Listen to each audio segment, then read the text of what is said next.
తాండ్యాల్లో ఇలా మరి వెంకటేశ్వర స్వామి కళ్యాణానికి రావడము, వెంకటేశ్వర స్వామిని దర్శించుకొని వెళ్ళిపోతారు. మరి అక్కడి నుండి ఇంకా దర్శించుకొని ఇవాళ తాండ్యాల్లో మీతో మాట్లాడాలి, ఇక్కడ జరిగే కార్యక్రమాలు అధ్యాత్మిక కార్యక్రమంతో పాటు మరి 2 నెలల సుమారుగా ఒక 70-75 రోజులు ఈ గవర్నమెంట్ వచ్చినాక మరి మళ్ళీ విశ్లేషించుకోవాలి అని ముందుకు రావడం మాత్రం జరుగుతుంది.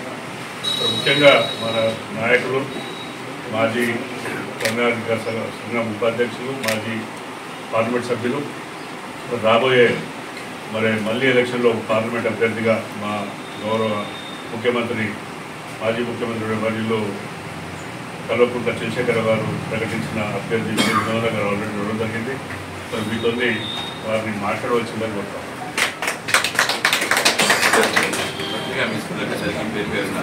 నమస్కారం. చెరువుల లక్ష్మణరావు గారు, అదేవిధంగా సీనియర్ పార్టీ నాయకులు బాబురెడ్డి గారు, డిప్యూటీ సీఎం గారు,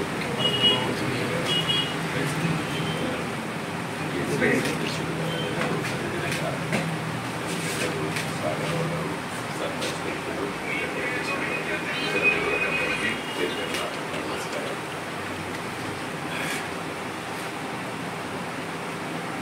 చెరువుల లక్ష్మణరావు గారు చెప్పినట్టు ఈరోజు కత్తలాపూడి మండలం, అదేవిధంగా చిత్తూరు మండలంలో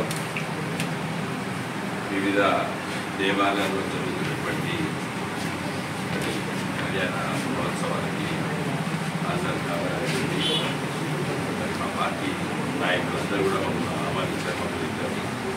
మమ్మల్ని ధన్యవాదాలు. పూజా కార్యక్రమంలో పాల్గొని మరి విలేకరుల దృష్టితో మాట్లాడాలని చెప్పి కూడా తీసుకోవడం, కొన్ని విషయాలు మీ దృష్టికి తీసుకురావాలని చెప్పి నేను భావిస్తున్నాను. ఎందుకంటే ఈరోజు తెలంగాణ రాష్ట్రాన్ని సాధించి 10 సంవత్సరాలు పరిపాలన చేసి మొన్నటి శాసనసభ ఎన్నికల్లో ప్రజల తీర్పు మార్పు జరగాలని అనుకొని ప్రజలు ఇచ్చిన తీర్పును అనుసరించి మేము ఈరోజు ప్రతిపక్ష పాత్రగా మేము ఉన్నాం. రాజకీయాల్లో ప్రజాస్వామ్య వ్యవస్థలో అధికార పక్షం ఎంత ముఖ్యమో ప్రతిపక్ష పాత్ర కూడా అంతే ముఖ్యం. మేము ప్రతిపక్ష పాత్ర మాకు కొత్త కాదు. పార్టీ పుట్టిందే ఆనాటి అధికార యంత్రాంగానికి వ్యతిరేకంగా 2001లో సమైక్య ఆంధ్రప్రదేశ్లో తెలుగుదేశం పార్టీ అధికారంలో ఉన్నప్పుడు, నారా చంద్రబాబు నాయుడు గారు ముఖ్యమంత్రి ఉన్నప్పుడు మా పార్టీ గులాబీ జెండా ఆవిష్కరించి తెలంగాణ తీసుకొని వస్తామని. తెలంగాణ వచ్చేది కాదు, సచ్చేది కాదు, ఇది మొగ్గల్లోనే తుంచేస్తాం అని అహంకారపూరితంగా మాట్లాడింది ఆ రోజు సమైక్య ఆంధ్రప్రదేశ్ నాయకులు నారా చంద్రబాబు నాయుడు, వైఎస్ రాజశేఖర రెడ్డి గారు. ఒకరు పిసిసి అధ్యక్షులు, ఒకరు ముఖ్యమంత్రి. ఇద్దరు కూడా ఆ విధంగా అభయహేళనగా మా పార్టీ పైన మాట్లాడినటువంటి విషయాలు కూడా గుర్తు చేస్తారు. ఇది ఎందుకు చెప్తున్నట్టే, నిన్న బండి సంజయ్ గారు బీజేపీ ప్రధాన కార్యదర్శి,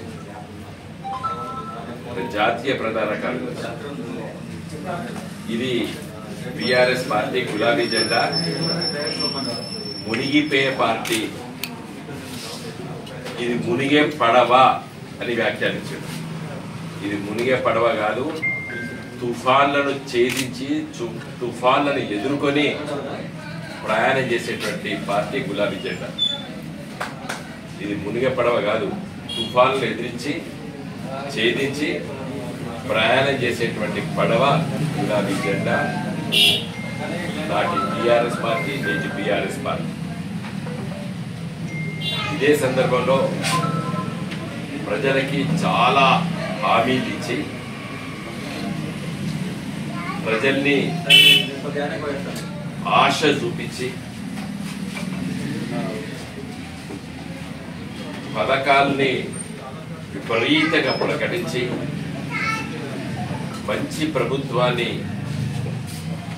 ఓడగొట్టేయడానికి ప్రయత్నం చేసి పిసిసి అధ్యక్షులు నేటి తెలంగాణ రెండవ ముఖ్యమంత్రి రేవంత్ రెడ్డి గారు హామీ ఇచ్చారు. నిన్న 15 మార్చి తర్వాత అమలు చేస్తాం అని కొన్ని చెప్పాడు. 27 నాడు కొన్ని అమలు చేస్తాం, 15 మార్చి తర్వాత కొన్ని అమలు చేస్తామని చెప్పాడు. వారు ఇచ్చినటువంటి హామీలు ఒక్క హామీ కూడా ఇప్పుడు పూర్తిగా అమలు చేయలేదు. 2 హామీలు అమలు చేస్తామని చెప్తున్నారు, అది కరెక్ట్ కాదు. మహాలక్ష్మి అనేటువంటి ఒకే గ్యారంటీ, ఆ ఒక గ్యారంటీ లోపల 3 ఒకటే అమలు చేసిండ్రు, ఫ్రీ బస్సులు, ఇంకా 500 రూపాయలు సిలిండర్ ఇవ్వాలి.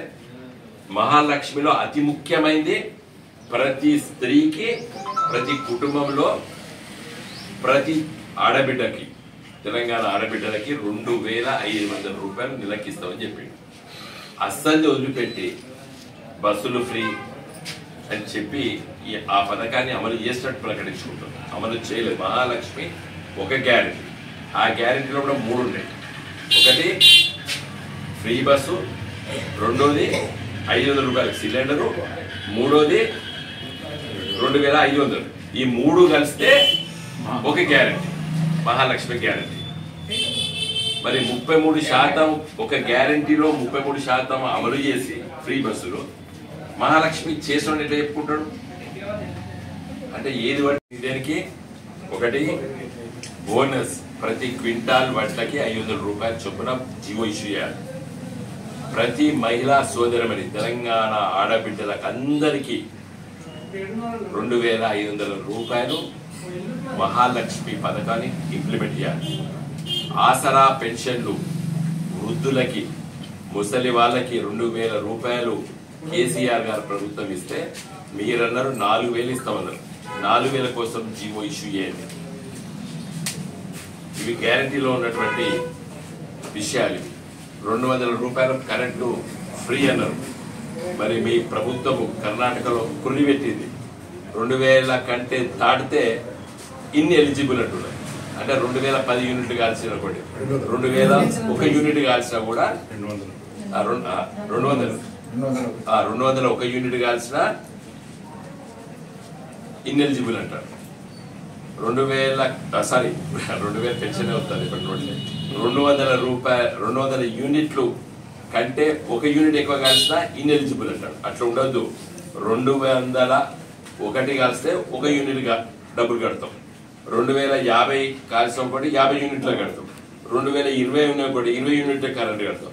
300 యూనిట్లు కాల్స్తే 100 కడతాం. కానీ 200 మాత్రం ఫ్రీ. ఇది అందరికీ ఫ్రీ. 200 బేస్ 200 కట్ ఆఫ్ కావాలి. మీ కర్ణాటక కాంగ్రెస్ ప్రభుత్వం కొర్రి పెట్టింది. ప్రజలు తిడతారు, ఇళ్లకు రాణిస్తలేరు మీ కాంగ్రెస్ కార్యకర్తల్ని కర్ణాటక రాష్ట్రంలో. కాబట్టి ఈ పథకాలన్నింటిపైన జీవో తీయాలి. ఈ 200 యూనిట్లు మాఫీ కోసం కూడా పెట్టిన జీవో తీయాలి. ఈ జీవోలన్నీ కూడా ఎన్నికల కోడ్ రాకముందే తీయాలి. నా రిక్వెస్ట్ ఏంటంటే ఈ 2-3 రోజుల పాటు జీవోలు ఇష్యూ చేస్తే మిమ్మల్ని నమ్ముతారు. మీరు 27వ తారీఖు నాడు 500 రూపాయలకు సిలిండర్ అన్నారు. నాకు నిన్న ఈ ఎల్పిజి రాష్ట్ర డీలర్స్ అసోసియేషన్ నాయకులతో మాట్లాడారు. మీరు మొదలు చేయండి, మేము పైసలు ఇస్తా ఉంటారు. వాళ్ళు నమ్ముతలేరు మిమ్మల్ని. ఎందుకు నమ్ముతలేరు? రేవంత్ రెడ్డి గారు మీరే అన్నారు, ఏ పబ్లిక్ మోసం చేస్తారని నమ్ముతారు, నేను మోసం చేస్తా అని మీరే అన్నారు. నేను అంటలేను మిమ్మల్ని. మీరు అట్లా మాట్లాడతారని కూడా నేను అనుకోలేదు. మీరు ఏమన్నారు? పబ్లిక్ మోసం చేస్తేనే నమ్ముతారు పబ్లిక్ అని అన్నారు. ఇప్పుడు ఎల్పిజి సిలిండర్ ఎవడు ఇయ్యడట, మీరు డబ్బులు కడితేనే ఇస్తారట. కాబట్టి దానిపైన కూడా జీవో తీయండి. ఎంత డబ్బులు ఎన్ని ఉన్నాయి, ఎన్ని ఎల్పిజి కనెక్షన్స్కి మీరు ఇస్తున్నారు. ఇవన్నీ కూడా 2-3 రోజులు మీరు పర్యటనలు అన్నీ ఆపి సెక్రటరియట్లో కూర్చొని మీ మంత్రులను కూర్చోబెట్టుకొని క్యాబినెట్ మీటింగ్ పెట్టి ఈ జీవోలన్నీ కూడా ఎన్నికల కోడ్ రాకముందు రావాలి. ఎన్నికల కోడ్ వచ్చిందని చెప్పి తప్పించుకుంటే మాత్రము ప్రజలు మిమ్మల్ని సహించరు. రైతు బంధు ఇంతవరకు రాలేదు. 2 ఎకరాలకు 3 ఎకరాలకు వచ్చిందని అంటున్నారు. 3 ఎకరాలకు మొత్తం రాలేదు.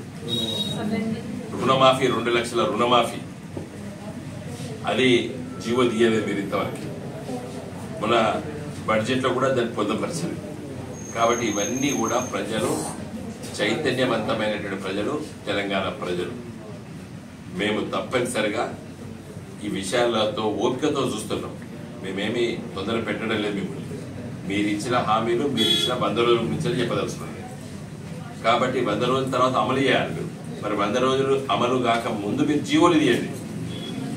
నేను ఇలా ప్రెస్ మీటింగ్ లో మోస్ట్ ఇంపార్టెంట్ పాయింట్ ఏంటంటే ఈ హామీలన్నిటిపైన ఒక్కొక్క హామీ పైన ఒక్కొక్క జీవో తీసి ఇలా రిలీజ్ చేస్తే ఎన్నికల కోడ్ వచ్చినప్పటికీ కూడా మీరు ఆ కోడ్ కిందకి రారు, మీరు అమలు చేసుకుంటూ పోవచ్చు. మరి ఎన్నికలు, మన పార్లమెంట్ ఎన్నికలు 7 దశలలో జరుగుతాయి. జూన్ మాసం వరకు దాకా ఎన్నికలు జరుగుతూనే ఉంటాయి. మే చివరి వరకు ఎన్నికలు జరుగుతూనే ఉంటాయి.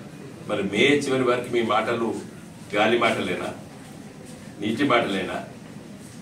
కాబట్టి వెంటనే జీవోలు తీస్తేనే దానిపైన మీకు శ్రద్ధ ఉన్నట్టు ఈ పార్టీ, మీ పార్టీ పనిచేసే పార్టీగా అవపడుతుంది. లేకపోతే మాత్రము మేము ఊరుకోము.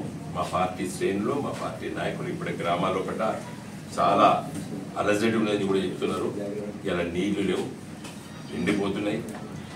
ఇక చివరిగా చెప్తున్నా, మొన్న కూడా చెప్పినాను, ఆ మేడిగడ్డ ప్రాజెక్టులో ఆ కుంగినటువంటి పిల్లర్స్ పక్కకు వెంటనే మరమ్మతులు చేయడం స్టార్ట్ చేయాలి.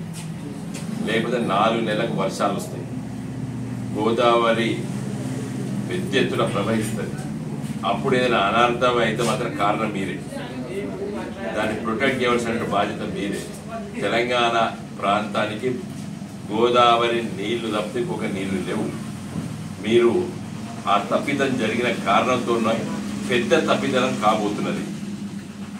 అప్పుడప్పుడు ఇంట్లో నీళ్లు ఉరుస్తాయి, స్లాబ్లో కూడా అప్పుడప్పుడు ఉరిస్తే ఏం చేస్తాం, దానికి మళ్ళీ మనం టింకరింగ్ అవి ఇవి చేసేసి దాన్ని సిమెంట్ పంపించి మరమ్మతులు చేస్తాం. ఇది ఎట్లా మరమ్మతు చేస్తాం నాకు తెలియదు. మీ ఇంజనీరింగ్ అధికారులు వెంటనే చేసేసి ఆ మేడిగడ్డ దగ్గర కుంగిన పిల్లల దగ్గర కాఫర్ డ్యామ్ పనులు వేగవంతంగా చేపించి దాన్ని ప్రొటెక్ట్ చేసి గోదావరి ఉధృతంగా జూలై ఆగస్టులో ప్రవహిస్తుంది. అప్పటి వరకు దాని మరమ్మతులను చేసి కాపాడండి. తప్పిదం వల్ల ఇక పెద్ద తప్పిదం జరగదు. తెలంగాణ ప్రజలు దాన్ని సహించలేరు, ఏదైనా అనర్థం జరుగుతుంది. ఇప్పుడు బ్యారేజీలు అక్కడక్కడ జరిగిన సంఘటన మీకు తెలుసు. కృష్ణా బ్యారేజ్ 1962లో కూడా ఇట్లే ఇబ్బంది జరిగినప్పుడు, ఫారెక్ బ్యారేజ్ కూడా ఇబ్బంది జరిగింది. మీరు యూట్యూబ్ పోయి అన్ని చూస్తే బ్యారేజ్ దగ్గర ఎక్కడెక్కడ జరిగిన సంఘటనలు ఉంటాయి. ఇక్కడ కూడా జరగకూడదు, జరిగింది.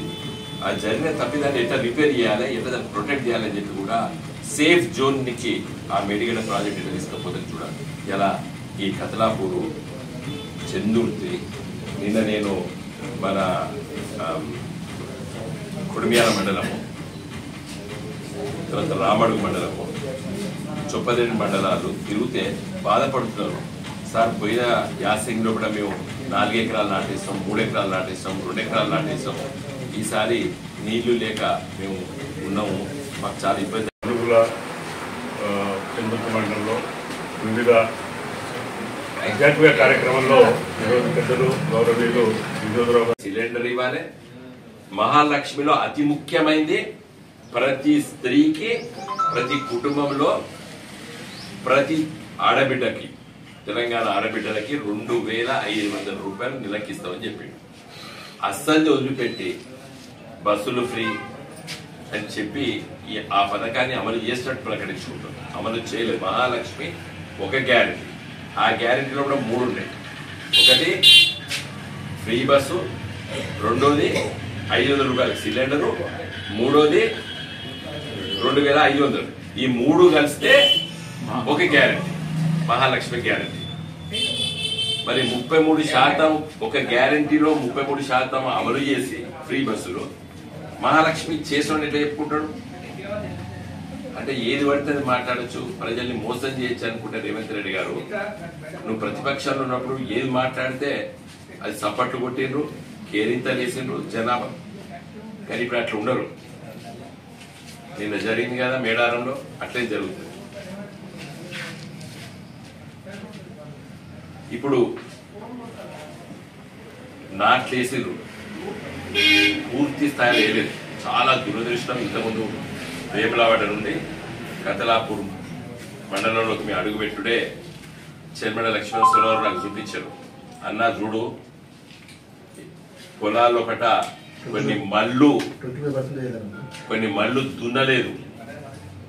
అంటే ఒక రైతుకు 2 ఎకరాల భూమి ఉంటే ఎకరమే దున్నేడు, నాటేసాడు. 1 ఎకరం ఇట్లా ఎండిపోయినట్టు అవపడతారు, తుమ్మ చెట్లు మొలిసినాయి. ఇదా తెలంగాణ మార్పు అనేది? తెలంగాణ లోపట 1 కోటి ఎకరాల లోపట వడ్లు వండించినాం, మొక్కజొన్నలు వండించినాం, పప్పులు వండించినాం. కాబట్టి రోడ్ల పైన పుష్కలంగా వడ్ల కుప్పలు అవపడ్డాయి. మొన్న వర్షాకాలపు కోతలు కోసిన తర్వాత ఇలా యాసంగి పంట చేతికి రాబోతున్నది. ఇంకొక నెల 15 రోజులు 2 నెలల లోపల పొట్టకొచ్చినాయి, నీళ్లు లేవు, ఎండిపోతున్నాయి. పొట్టకొచ్చినటువంటి పొలము ఈనిస్తుంది. మరి రైతులు 500 రూపాయలు బోనస్ అని చెప్పినాం. అది ఎప్పుడు ఇస్తాం? జీవో ఇష్యూ చేయండి. ఒక ఆయన కోదండరామ్ రెడ్డి గారు, వాళ్ళ కాంగ్రెస్ రైతు సంఘం నాయకుడు, వారంటారు ఎంఎస్పీ కంటే తక్కువ వస్తే 500 రూపాయలు ఇస్తారట. ఎంఎస్పీ కంటే తక్కువ తెలంగాణలో ఏ రైతున బట్టలు అమ్ముకున్నాడా? గత 10 ఏళ్ళ ఎంఎస్పీ తప్పనిసరిగా దొరుకుతుంది. ఎంఎస్పీ కంటే అదనంగా మీరు 500 రూపాయలు ఇస్తామని చెప్పారు. కాబట్టి మా నాయకుడు, మా మండల పార్టీ సీనియర్ నాయకుడు, మా సర్పంచులు, ఎంపీటీసీ సభ్యులు, జెడ్పీటీసీ గారు, ఎంపీపీ గారు, వీళ్ళందరూ కూడా సన్నద్ధం అవుతున్నారు. రేపు పొట్ట ఇల్లుడే ముద్దించుకుంటాం. బిడ్డ 500 రూపాయలు వస్తాను నీతోనే. 500 రూపాయలు ఎప్పుడు జీవో ఇష్యూ చేస్తామని నేను అడగదలుచుకున్నాను. ఇవాళ రేవంత్ రెడ్డి గారు 15వ తారీఖు మార్చి తర్వాత అంటున్నావు, 13 వరకు ఎన్నికల కోడ్ వస్తుంది అంటున్నావు. మీకు చిత్తశుద్ధి ఉన్నట్టయితే ఇవాళ రేపు జీవో ఇష్యూ చేయండి. ఎన్నికల కోడ్ వచ్చిన తర్వాత అమలు చేయలేమని చెప్పి తప్పించుకుంటారు మీరు. మీ సంగతి అర్థమవుతుంది. కింద మీ కార్యకర్తలు మాట్లాడతారు, ఎన్నికల కోడ్ వస్తే ఎట్లా ఇస్తామని. ఎన్నికల కోడ్ రాకముందు మీరు జీవో ఇష్యూ చేయండి, అమలు చేసుకోవచ్చు. ఎన్నికల కోడ్ మార్చి 13 అంటున్నారు.